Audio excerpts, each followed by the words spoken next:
Hello and welcome to A Book in 5 Minutes with me, Lindsay Milner. This week I'm looking at a book called The Happiness Trap and it's subtitled Stop Struggling, Start Living, and it's written by Russ Harris. Now I think this book is misnamed. It's not really about happiness, although he does start by saying why is it so difficult to be happy. He talks about how things can go wrong in life. You know, bad things happen, even though we don't want them to. You know, we might lose someone, or a relationship breaks down, or we lose a job, or we're in a job that sucks. Bad things happen.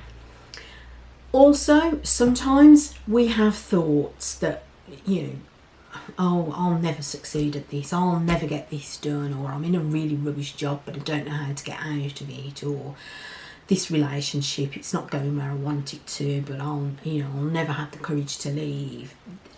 Things like that we wish we could do but we don't. I'm not good enough, I'll never deal with it. Or in the words of Feel the Fear and Do It Anyway, I can't handle it.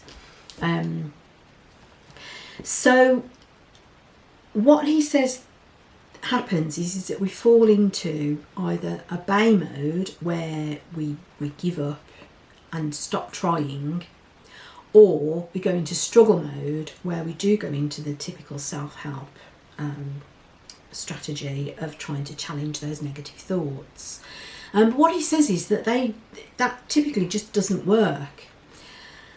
And he says instead that acceptance and commitment therapy means that you should learn to be present in your life, open yourself up to the feelings, the thoughts that you're having, and to do what matters. And the way to do this, he's got lots of techniques in this book. I'm just going to touch on a couple of them. One of them is called drop anchor. And he uses the analogy of, you know, if you're a ship out at sea and there's a storm coming, what are you going to do? You're going to drop anchor so that you can stay safe and stable. And he says this is the same thing. You've got all these stormy thoughts going on in your head, but to drop anchor, what you need to do is unhook from these thoughts by acknowledging the thoughts and feelings that you're having. Secondly, learn to be present in your body. So like ground yourself in some way, plant your feet firmly on the ground, or just sit up straight, straighten your spine, or maybe give yourself a comforting hand over the heart sort of thing. Just some physical way to place yourself in your body to bring your awareness back to that. And then the third component is to engage in the activity that you're meant to be engaged in, rather than all of these thoughts that are whirling around. And what he says is by dropping anchor, the thoughts won't go away, they'll still be there, but they'll calm down a bit. And he suggests that you repeat this exercise like 3-4 times until the thoughts calm down and you become more engaged in the activity that you're meant to be engaged in. Whether that's, you're supposed to be playing with your kids, or you're out with your partner, or you're trying to do some work, or you're trying to study or read, leisure activity, whatever it is, be present in, become engaged in that activity. The second strategy that I want to mention is called, I've forgotten what it's called. It's not really called a strategy, but it's about learning about your values. And there is an exercise in the book where you can think about your values, what values are important to you in a particular situation. If it's a work situation, is it important to you to look competent and industrious? If it's in a personal situation, with your partner, is it important that you are loving and caring about that person? So learn what are your values, and then think about a way that you could act those values now.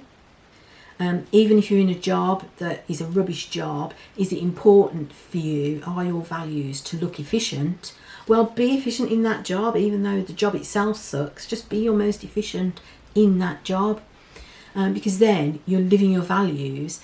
It's helping you to feel more that you are making the best of the situation, rather than actually just say, oh, think positive. You're not thinking positive, you're acting your values. So that's a more, I don't know, a more authentic response, a more authentic way of dealing with those negative thoughts and feelings. So those are 2 strategies in the book. I can't do the book justice. There are so many strategies in there. It's really worth a read, and I would say if you're interested in actually taking this approach to learning how to deal with your thoughts and feelings, absolutely well worth the investment in time and money in getting the book and actually sitting and reading it. But he does make the point that you can't do this unless you actually practice the exercises. It's no good to just read about them. You've got to actually take them and implement them and use them in your life.